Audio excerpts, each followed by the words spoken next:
What happens when an ordinary woman decides she's no longer going to sit back and hope someone else fixes the problem? She starts driving across Colorado, one church, one conversation, one person at a time. Tonight, you are going to meet this woman.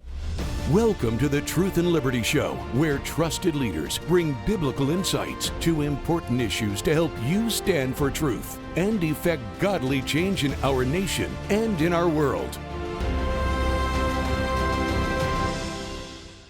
Welcome to Truth and Liberty. I'm Karen Conrad Metcalf, and I am so glad that you are with us tonight. You know, it's easy to feel like real change only happens somewhere else, but tonight's guest has spent years proving that isn't true. Pricella Teigen is the Colorado Director of Field Operations for the Truth and Liberty Coalition, which means she is the person on the ground, in the room, building the relationships that move people from discouraged to engaged.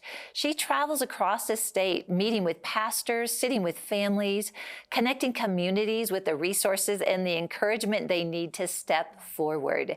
She has a particular heart for the Hispanic community in Colorado, and her work there is a story that I think is going to surprise you tonight. Her years of grassroots work have led her to take a significant next step. She is now running for the Colorado State House of Representatives. And I want to talk tonight about what gave her the courage to do that, because I think it speaks to something many of us are wrestling with ourselves. But tonight's conversation is really about the work, the relationships, the faith, and the practical steps that lead ordinary people to make an extraordinary difference. Pricella, welcome. Thank you. Thank you, Karen, for having me here. It's a blessing and it's an honor to be here sitting with you. Thank you. Yes. I was so glad that you said yes, because we recently had a Truth and Liberty board meeting. That's and right. Pricella, you shared so much and I was just totally inspired by it. And I was like, we have got to learn more. So you've got a pretty big title with Truth and Liberty. Can you just explain to us exactly what is it that you do?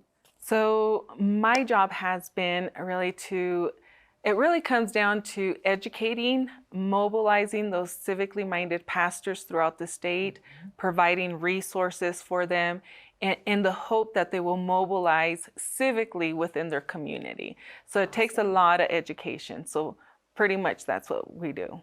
Yeah, and you know, in that, all those words just sound like so easy, right? Because, you know, mobilize, but there are so many steps. Yes, there is. That are in each of those. And we are definitely going to talk about that tonight. But before we start our conversation, I want to let everybody know that we have got a free giveaway for you. And this is Andrew's book called The Great Awakening. And this ties directly into everything that Pricella is going to be sharing tonight. Andrew writes about why he believes God is moving powerfully right now and why believers are called to be the salt and light, not to retreat from culture, but to shape it. So follow the instructions on your screen and you can get your free copy. Also, I'll just tell you the URL here. It is truthandliberty.net/awakening. All right, Pricella, let's get started and start at the beginning, because we know where you're at now, but that is not where the story started. Oh, yeah. Oh, my goodness. So tell me what has compelled you to get in the car, to actually get away from the sidelines and take action. Well, it starts off when I was called to come to Charis Bible College. That's really when it started. And I've always been in ministry, juvenile justice ministry, done that for a while, going into correctional facilities and ministering to those young adults who are really struggling. And come to find out, that's really kind of what opened my eyes. I seen how culture was shaping these kids. And so after that, I was called here to Charis Bible College in 2018. And I could have went easily to doing ministry, the ministry course. I could have went into the business one, because I've been in project management most of my life, and all those were my comfort zone. Well, when the Lord said to me, Pricella, position my people and you will position me, I knew it was systematically at that point. And I'm like, my answer to the Holy Spirit was, Lord, they don't even like you in these places. How are we going to do that? Wow. And I knew deep down that I had to shift into the practical government course, which was all new to me. And that was the beginning of me moving forward with Truth and Liberty. I became an intern and started serving with Richard Harris at the time. And I seen there's things I was learning as I was still going to school and then working for Truth and Liberty. And in 2021, there's this vision cast in regards to transforming Colorado. And I captured that vision even before it came. So something about me and my character is I'm a faith walker. You don't have to give me a full plan. That's awesome. I can walk into the unknown and I just trust the Lord to guide me. Even if my knees are shaking a little bit, but I still walk it out. And so it's a strength, but then it's a little bit of a weakness, because then I'm like, and the Holy Spirit's like, slow down a little bit. But yeah, so when this was happening, before actually joining like full on Truth and Liberty, then I was an intern. I would travel, I'd get in my little car, and I started helping out doing interviews for school board candidates, helping another organization do that, not getting paid. I would end up in the Western Slopes in my little car. If I didn't have the money, then I would sleep in my car, parked in a Walmart. It was just in me. I was like, something has to change. And so there was no limitations. I just, there's those few times, and Richard found out I was sleeping in the car, and he's like, that's a no. Good for him. He said, but I was, for me, I was like, but it has to be done. What do you mean no? That is so cool, because there's a passion in you. I mean, that's not normal for someone to feel so passionate about something that they're going to sleep in their car, but that just tells me that it's absolutely from the Lord. I want to back up and not just like move too fast over this. Okay. But it sounds like the original, like your passion, where it all started is when you were working with juveniles in the prison system. Exactly. Okay. And you said that they're being shaped by culture. Yes. Pricella, tell us, like what you were seeing. What are the things that you were seeing were being shaped? Because it sounds like during that time, that's when it really dropped in your heart that you were going to do something about this. Yes, because I started seeing that these young men and women were going to be the future of Colorado. And most of those were smart kids. Wow. And at heart, they're not shaped to be criminals. And what I mean how culture was shaping them is because they started adapting this false identity in them. Tell us about that. Yes. And so what culture does, and that has to go, I can't blame necessarily everything on culture, but that also has to do with us, the church, and not speaking the full counsel to these young people in regards to who they are and in regards to their full purpose and what God has for them. And so it's mainly the church's fault. And so they were just being shaped naturally by culture, what was on TikTok, on media, and these rap songs that it's cool to be a gang member, or it's cool to, and so especially in young men, or being a drug dealer. And so I'm like, how is this happening? If you're a drug dealer, you can be an entrepreneur. Do you know if you can count that much money, and I would see as I spoke life into these young men and young ladies, they're like, really, Pricella? You see that in me? I was like, yeah. I said, I don't see it. It's the way the Lord made you. Oh, wow. And so you can tell by their structure, just like sitting there slouched. And once I would speak life into them, their shoulders would just perk up really, Priscilla? I said, yes, this is what you're called for. And so I think that, and as I see these young men that could be potential leaders in there, and I believe it's an attack, obviously, of the enemy, trying to keep especially young men imprisoned, not just physically, but in their mind. Yeah. And so the question to me is like, Lord, how are we going to fix this? Right. Because this is what I'm seeing. This is our future for this country, and it's not looking good. Right. And so I kept seeing that, and but because there's ministers going into these facilities, some of these young people come out and they find purpose, and so they become more resilient than you would think a normal Christian would, actually, that never went through the stuff that they went through. So they become more resilient because they're more fearless. Like, I already went through that.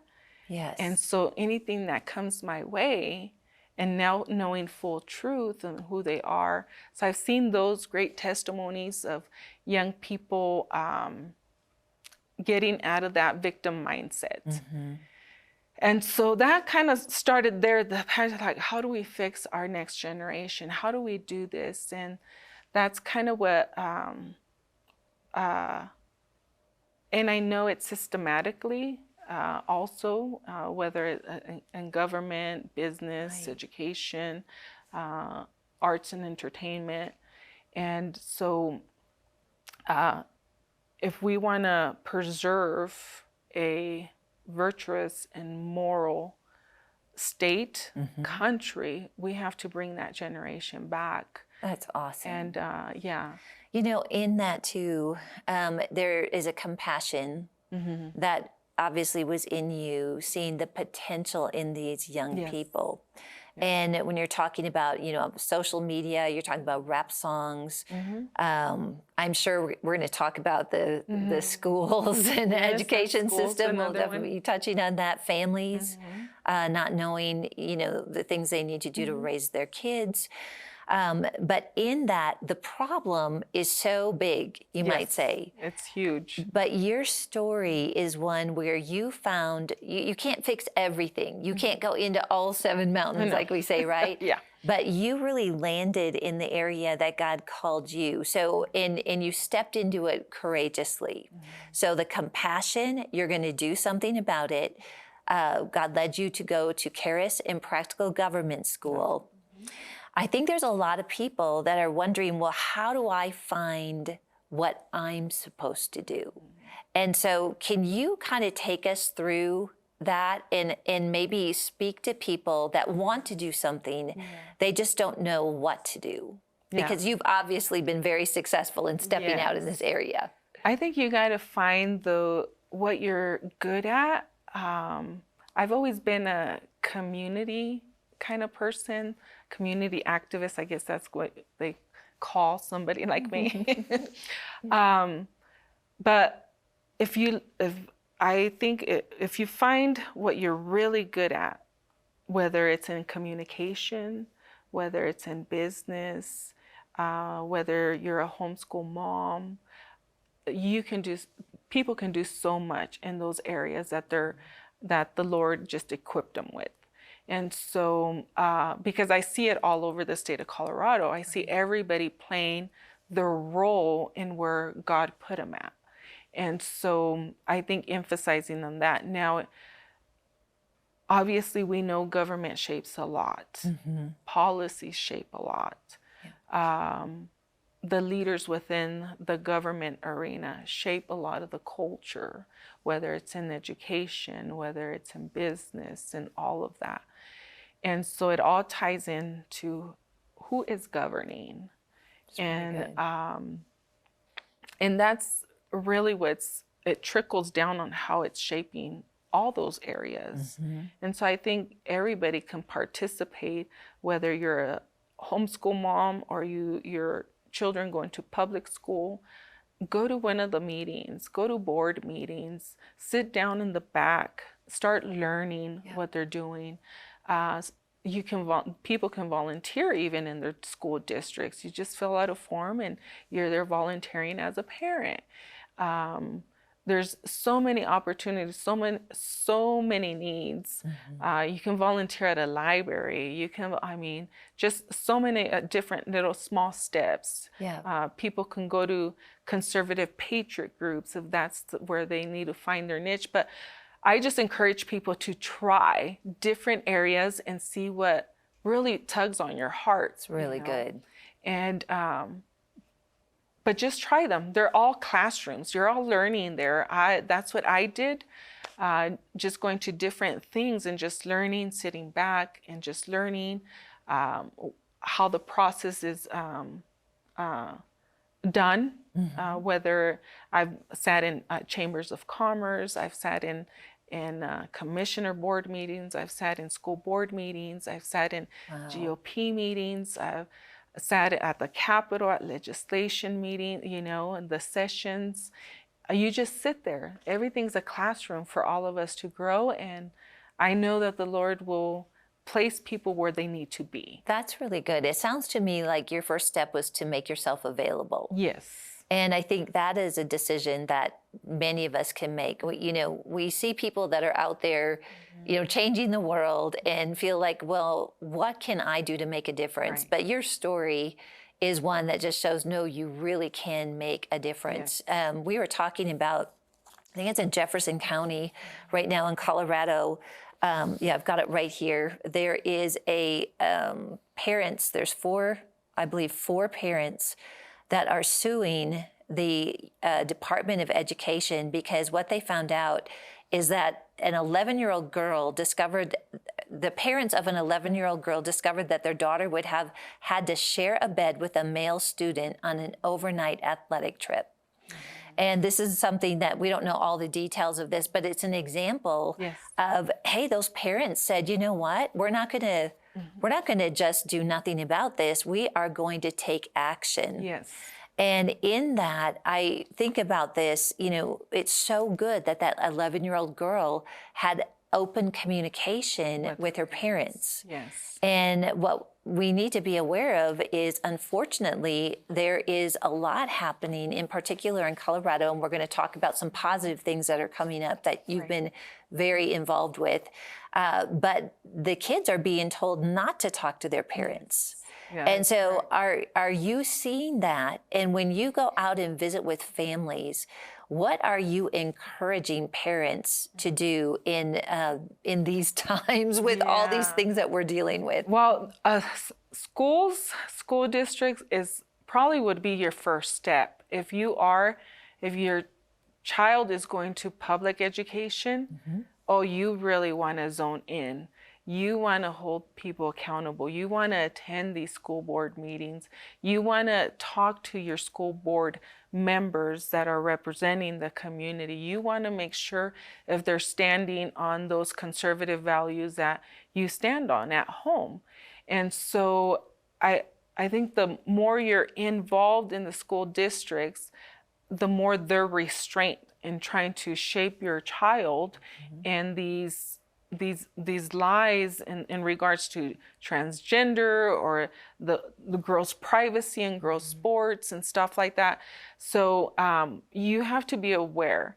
There's here in the state of Colorado, we have gone way off in regards to our parental rights.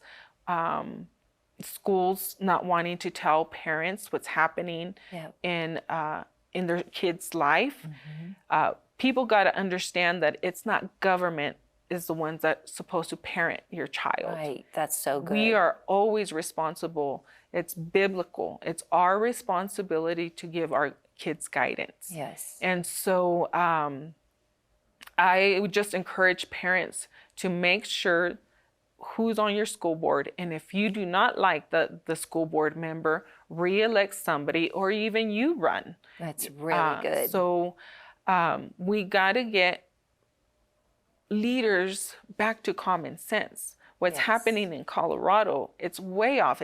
You can't even call it I don't know it's craziness. Yes. It's unprincipled, it's immoral, it's unconstitutional, it's unbiblical.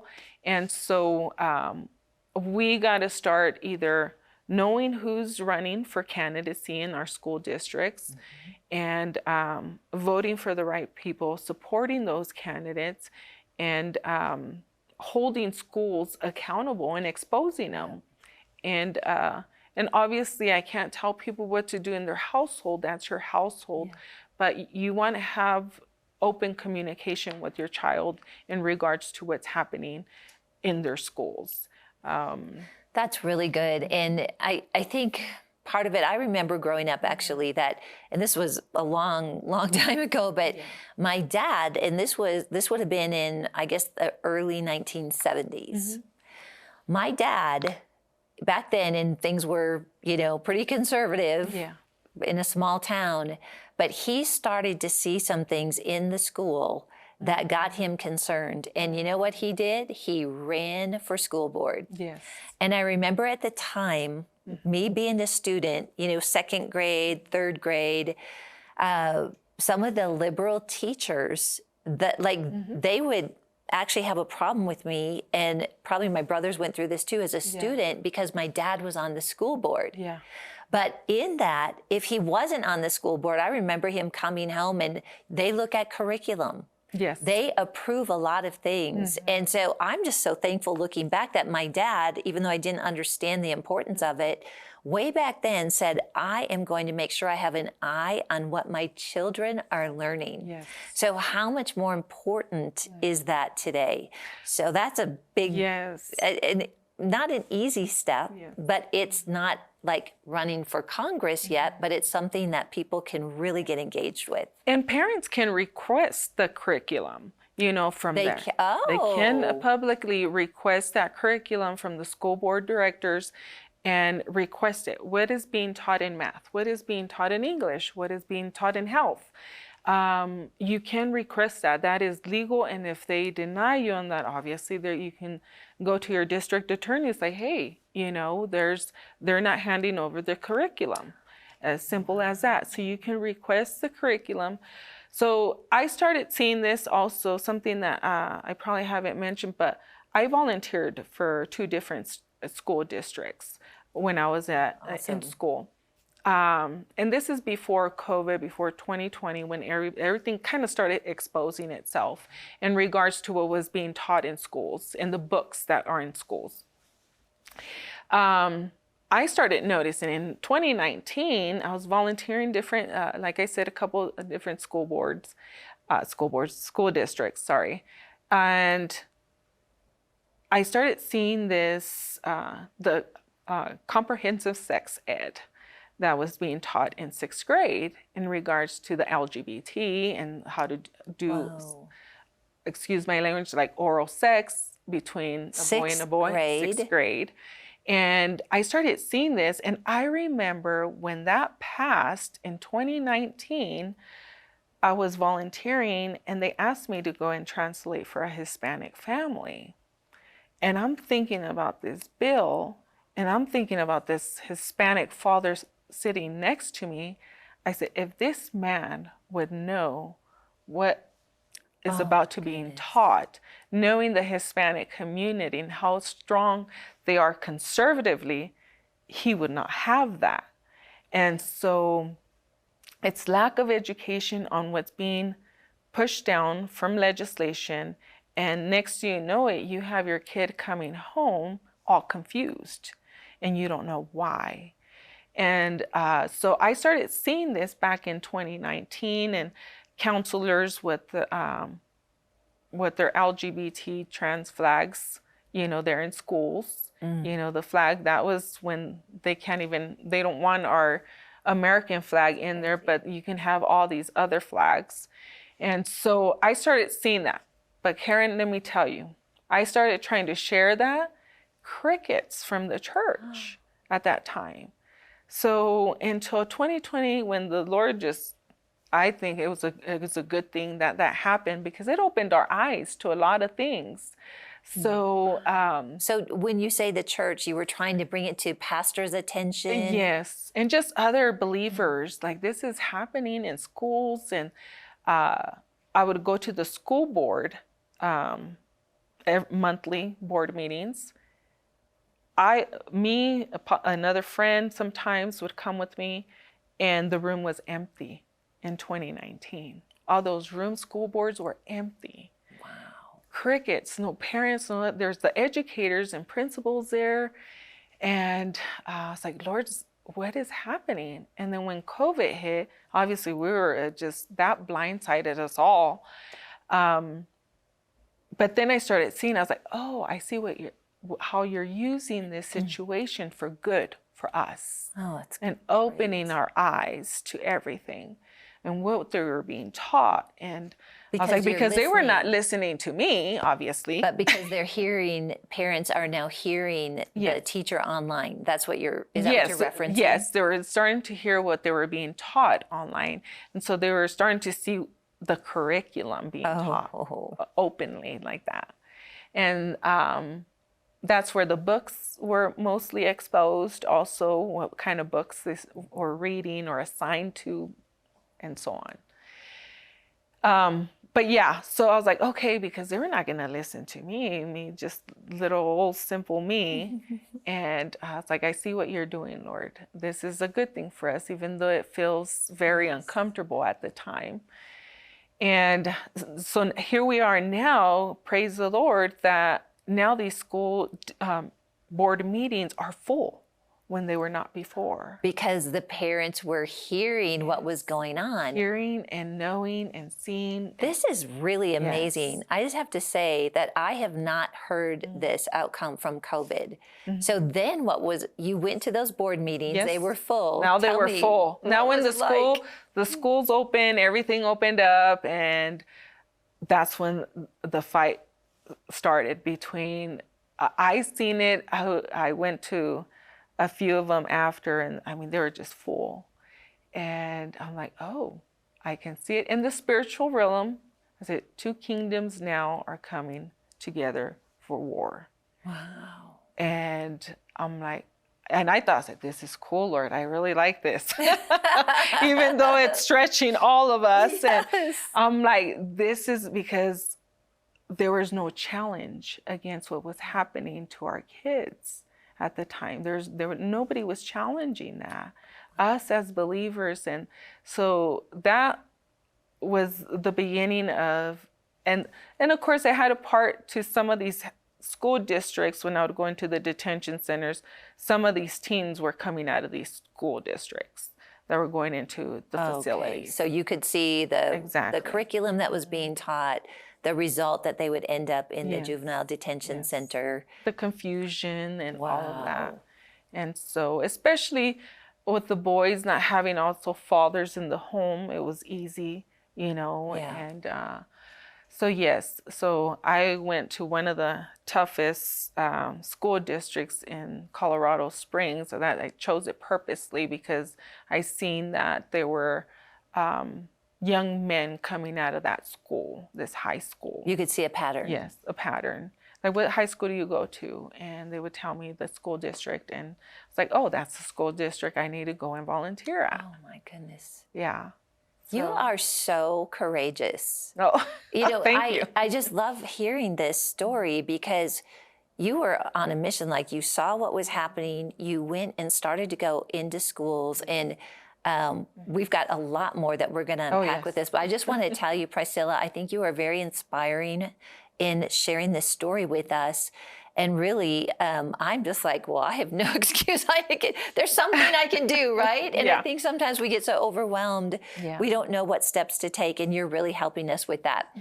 All right, so this is such a great reminder for us, and I just want to let you know we're going to take a quick break here, and when we come back, we're going to talk about what is actually happening in Colorado right now. There are bills that have passed and ballot measures coming this November that directly affect your family and your parental rights. And so we're going to share that because what we talked about even in the board meeting is this is a pattern for other states. Yes, it's starting here. I think Colorado's just so liberal, but we're starting to see this kind of move across the country. And what Pricella is doing and what Truth and Liberty is doing is really finding a solution. And we've got something really cool to share with you about Pueblo and some other communities. So we will be right back. Darkness has attacked our nation, but God is raising a standard. Now is the time to wake up and shine the light across America and around the world. Believers are fighting back, eyes are opening, hearts are changing, and Christ is being proclaimed. In government, education, family, media, and the church, we are mobilizing to engage culture with truth. Go to truthandliberty.net. Welcome back as we continue our conversation with Pricella Teigen. Wow, Pricella, you are such an encouragement and an inspiration. I think one of the things that is so beautiful about your story is if you look back, working in the juvenile detention, you know, look at how God has just like woven this beautiful thread in your life, and all of it is pointing to your amazing purpose, which you are just beginning. But wow, you have really had such an impact, and I think it's an encouragement to all of us to say we can absolutely do something. So what I want to dive into in our conversation is your heart for the Hispanic community. You have definitely had a lot of influence in the Hispanic community, but help us to understand what is actually going on in the Hispanic community and what is happening as you talk to these families. What sort of results are you seeing? And feel free to share with all of us about your amazing Pueblo success as well. Yes. So, as many of us maybe might know, the Hispanic community, we thrive on relationship. And so they necessarily don't thrive on stats and data and this and that, you know. Yes. It's relational. And that's something that the Lord taught me is relationship, add value to people or add value to your community. Those are the main two steps that I think us as believers, we forget. We want the influence and mobilization right away without doing the first two. Wow. And that's what the Holy Spirit, every community that I've gone, it's relationship, add value to the community or add value to an individual. Then you gain influence and you're able to mobilize a whole community. You can mobilize a church, you can mobilize business leaders. You just have to develop that relationship and see what is it that you need from me? How can I help you? And how can I bless you? How can I serve you? And so with the Hispanic community, it's really relationship. It's gaining that trust and by adding that value to the Hispanic community, whether it's I'm working with a pastor, it doesn't change, or whether I'm working with a business Hispanic leader. And just really blessing them. Even if they invite me to an event, I'm back in the kitchen like, ¿qué es lo que hago? You know, like, what do I do for you? What do you want me to do? You know, and so just bringing it down more to a humble spirit, you know, it's just to serve them, even if you're in the kitchen serving and so on, and they think of you like, oh, you work for Andrew Womack's ministry, and I'm like, no, I'm just Pricella, I'm here to just bless you. And so just as something as simple as that goes a long ways with the Hispanic community. And as for pastors, it's like mostly it's like, well, pastor, you have to ask them, what are your needs? Because not everybody is on the same page or the same season, or their community is not in the same season. And so with the Hispanic community, it's either like, well, I need Bibles, Pricella. I need like some teachings and stuff. And that's where I call Andrew Womack's ministry, like, what can I get for free? I need some Hispanic materials. And so if it starts with that, and necessarily it might not be like this civic engagement, right? Yet, but it's just to bless them with some of Andrew's materials. That's where they say, okay, Pricella sees where we're at. She's not gonna push yet this civic, Yes. engagement when they're not there yet. Now, I have found Hispanic pastors that have, and Greeley is one of them, where he was teaching the Declaration of Independence. This is a Hispanic. So you gotta, there's a difference between Hispanics, Chicanos, Latinos. And so Latinos are the ones from like Puerto Rico, Venezuela, Cuba, those areas. Now, with a Hispanic, they would be considered just from Mexico, the country of Mexico. That's good. Chicanos they would call me a Chicana, meaning I'm already third generation here. And so, so they would consider me a Chicana. And so you have to approach those groups a little different. But the amazing part is we love God and we are family orientated. We are, it's always about familia, always about unity within the familia. We're always about our kids, and entrepreneurship is another one, that the Hispanic community thrives in. And so work in our family. And there's a respect always for God in the community. So beautiful. And but that's what it's simple. And this strategy can work in any city, anywhere in the United States. We just got to go back to relationship, adding value. You gain the trust of a community, keeping consistent also in these communities, not going in only when elections are happening or only when you need something. It's a long-term relationship. If you live in that community, in that state, you continue just to serve your community. I think that's what we forget, that we're just servants here on this earth. So good.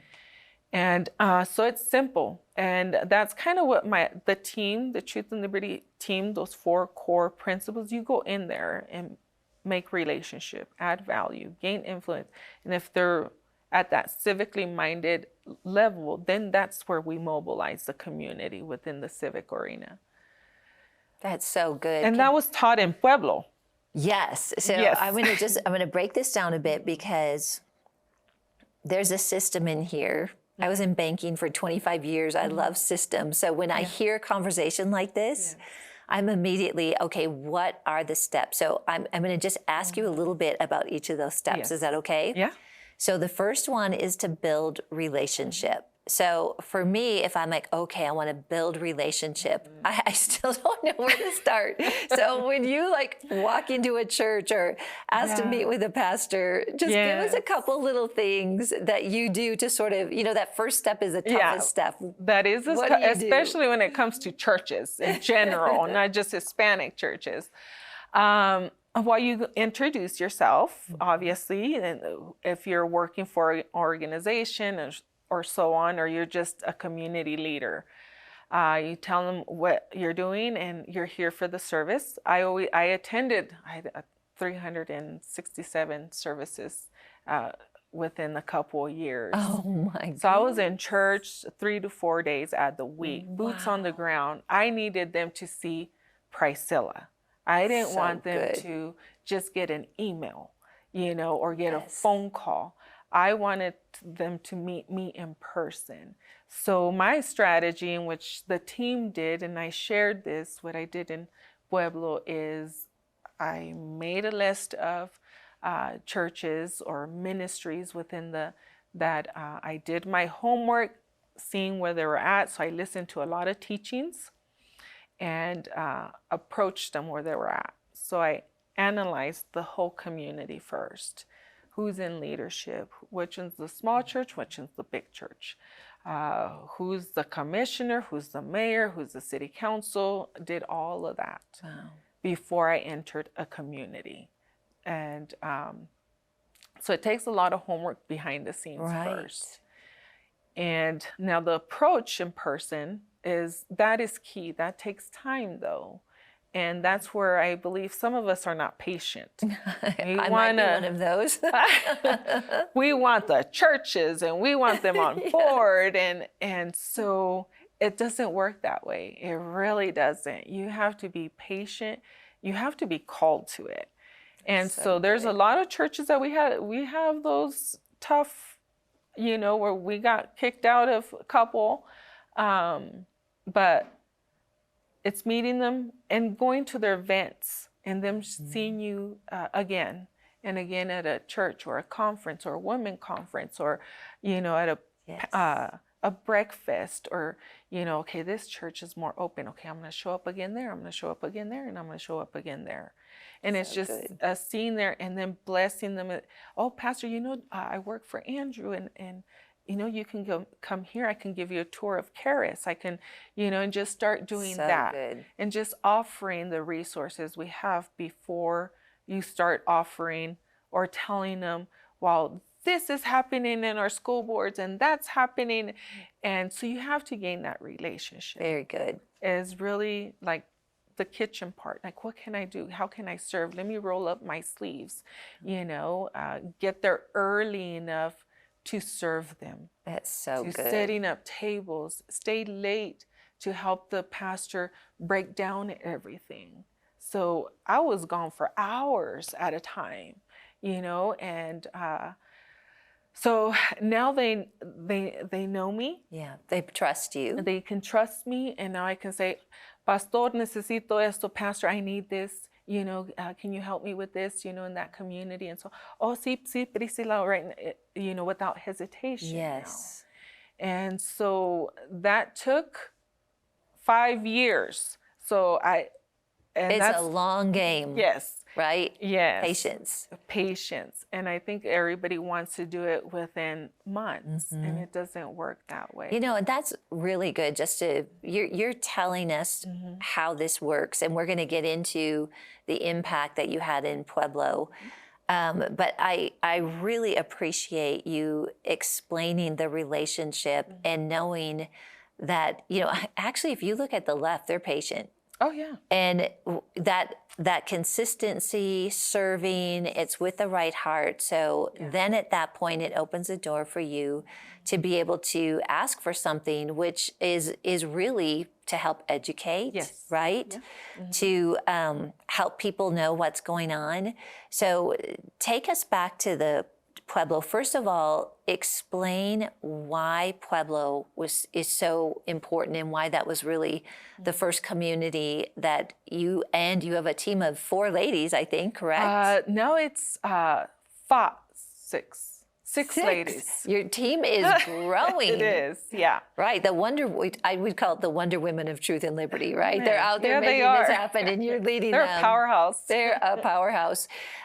So that is really cool. So why Pueblo? And then tell us, what the impact has been and why that was so important.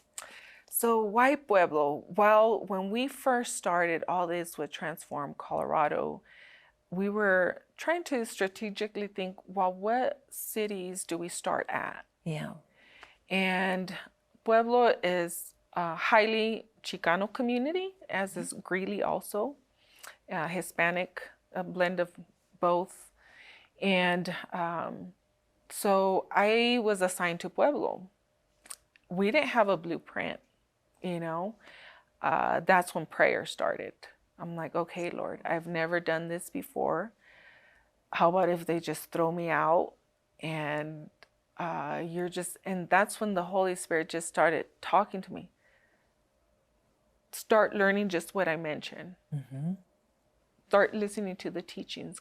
Make your list of churches, who you're going to visit, which ones are, and so as I started looking at these lists, the Lord started like, that one. Okay. These are the ones I'm going to target.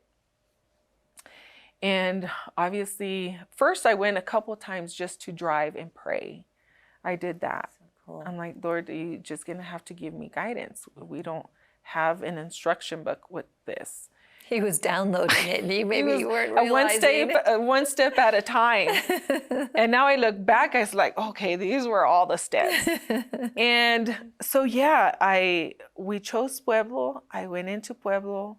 I did boots on the ground, met with pastors, arrived early enough to talk to them briefly. I told them who we are. And at that time, what I sensed in Pueblo, it was soft ground. There was a humility in the city. And I'm like, oh, this Lord. And so out of the 5 churches at first that I chose, weeks later, I gave them a call. Will you sit at a meeting? It was like Cracker Barrel in Pueblo. Brought somebody to speak into them. And they were all different denominations. Wow. They all came to the table, and they knew the issues that were happening in that time in 21, 22. They just knew, like, this is not right, what's happening and what's going on in schools. And there was one pastor down there, Pastor Quinn, who tried to reach the churches in his community prior to COVID, which they were not open. He was kind of more of an apologetic pastor. And so he was trying to cultivate that ground. But once we got there, these 5 core pastors, there's one, Pastor Paul, and as we started sharing what we were bringing to the table to Pueblo, he just sat back in his chair and he was just relieved. He's like, I thought we were alone. Wow. And I'm gonna cry. I'm a crybaby. Oh, wow. Is I thought we were alone. And that just gave me the drive even more. I was like, okay, there's something here. So there is a humility between all these 5 core pastors. Moving forward, we were strategically planning these meetings throughout the state, and Pueblo was one of them, obviously. So we had 3 educational meetings there when we brought David Barton, we brought Mark Gonzalez. I wonder if I don't think Tim Barton. We had 2 meetings with Mark Gonzalez and David Barton. And people were excited. They were just excited, like, okay, there's hope. And pastors started coming to these meetings and stuff. Now, one of those meetings was a key meeting. That was 22 pastors that came to the table. And that's 22 in Pueblo. 22. There's probably 165 churches there. Wow. But 22 came to the table. It was a private meeting. Mark Gonzalez spoke to them. There were 6 Chicano churches in the 22. And he starts sharing. This was in 22 when we brought those pastors. And I told them in 2023, do you realize that you can get your mayor's seat, city council, and your school board? Wow. I know there's people within your church that can run for office. And not only that, there was also, I have to include the Patriot group in Pueblo too. So it was like a unity of community. That's beautiful. It's just really scouting out who are the players within the community, who's willing to save their community from this chaos and this cultural chaos that's happening. And not coming in to compete, coming in to contribute. And that was different in Pueblo. That's so awesome. It was the Patriot group, the Republican group down there, and these pastors. It was just they were all, and it was not perfect. I can't say that it's like perfect. There's going to be some conflict. So, but these key core pastors were key down there. They knew, they caught the vision. They knew what to do. They were silent about it, but there was a movement happening. Wow. And just to go back to what you're saying before, it is up to the church. Yes. And so, there's so many great things, and we're going to continue to unpack this, but really what you were seeing there is the church was stepping up. Yes. Right? Yes, exactly. And these patriot groups, actually those patriots were coming out of those churches. Wow. So that was like the army of the Lord just doing its, they just needed some encouragement. Yes. So that was our part with Truth and Liberty. And moving forward, they ended up in 2023, and they knew now their role in engaging civically, whether it was voting, whether it was sharing our nonpartisan voter guides with Truth and Liberty in regards to the school board. And there was a movement. And so everybody somewhat got educated. And then 3 of those churches actually came together and they did a biblical citizenship course. They did a whole 8-hour in one day with meal and everything. And I believe there is at least about 700 people that came to Oh my goodness. 3 churches that united different denominations. It was just the hand of God. I'm just like, wow, Lord. And so the Pueblo story has been a very unique story. They got their mayor seat in 2023, their city council, and their school board. Oh my goodness. It didn't, I It think was a victory. that's a victory. And wasn't it blue and it turned red? Yes, that was in 24. So 2023, sorry, they somewhat established the local government. 2024, now everybody was more equipped, right? Now everybody knew, everybody's going. 2024, with the help of the GOP and the Patriots and the church getting their people registered to vote. It was all community effort. They ended up from solid blue 2024 to red. That's incredible. Like solid red. And so it can happen. But it started with humility. It really did. Yeah, and that just comes across so much in Yes. our conversation is you know, you are walking in humility, compassion, and love. And one of the things that I think is what most people think, I would say, from the Hispanic community is because of the immigration issue, right?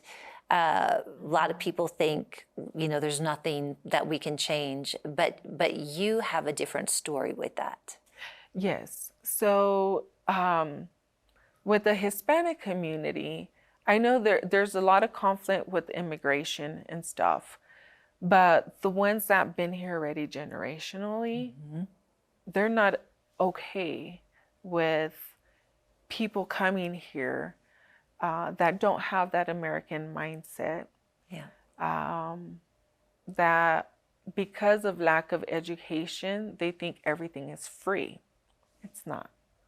It comes out of our taxpayer money. Right. And so that's where the Chicano community is not necessarily in favor of illegals coming in and taking the resources when we're trying to entrepreneur ourselves. Yes. and stuff, and realizing that they're taking resources without having no even pledge to the country. Wow, And no loyalty to the country. that is such great insight. And so, and again, you do have those ones that obviously that are not as educated and lean towards that lie of the left, really, in regards to that. And it's like, no, I see it like this. When on my father's side, I'm first generation Hispanic. On my mother's, I'm third generation Hispanic here. The ones, they came here for the freedom of free market because they're naturally entrepreneurs. Right. And I can't go back and vote for something that they ran from. That is Cannot so well do that said. here. So, and that's what's happening. But that's because of lack of knowledge. Right. That they come here and then the left gets a hold of them, and now they're voting for policies in which they ran from their country. Wow. And you're really bringing that truth. And I think this is such a great example of why Truth and Liberty exists. I mean, this is Truth and Liberty in action. This is what, you know, so much of what Truth and Liberty is about. And it's just great to hear the impact. And with that, we're visiting a little bit at the board meeting too. And I think what you were saying is that if you can educate them on what, all these things that are happening to kind of threaten their parental rights, Yes. their children, and maybe don't go after the immigration as Right. the number one issue. Right. And that's part of your success is you realize like this is important. So you lead with the things Yes. that are important that a lot of people don't even know is happening. So, yes. So immigration is one issue, but really there's like 4 different issues that really concern the Hispanic community. And that goes back to family, our kids, and our jobs. And so the left tries to use the immigration issue to change the Hispanic culture. Yeah. But when you start talking about moral principles, especially with pastors, it's which I'll take it back a little bit with the founding fathers, when there's a civil law obviously in place. Well, they got that civil law from the moral law. And so now it's established, it's kind of, they thought biblically and they spoke Babylonian. So the civil law is those core moral principles. Don't lie, don't steal, don't murder, honor your parents, authority, and all of that. So that hits home with the Hispanic community. It's like they're conservative to the core. And so what I do is, yes, I shift them from the immigration part in regards to, that this legislation in regards to your parental rights, in regards to your child's identity, how they're targeting that, in regards to these taxes and fees and everything in regards to your business that you're trying to start.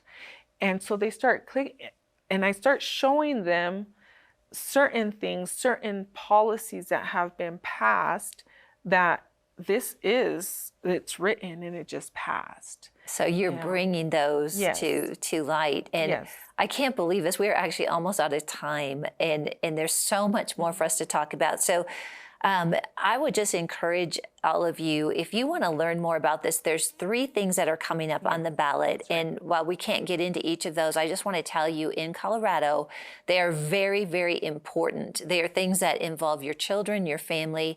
And Pricella here was a big part of getting enough signatures to get these items on the ballot. So if you want to learn more about those, I'm sure we'll talk more about them in the upcoming Truth and Liberty programs, but you can go to truthandliberty.net to learn more about it. Also, Pricella is running for state representative. And so I'm sure we'll have you on again to talk more about that. But we're just so excited. Like, you're just so courageous and so inspirational. And she's running for a seat in, is that Congress, a seat? No, it's a state legislative seat, 15. Okay, 15. Yes. 15. So you can learn more about that. But this has been a great conversation. Thank you so much, Pricella, for being a guest with us today. And thanks all of you for tuning in. We really appreciate you. God bless, and have an amazing rest of your evening.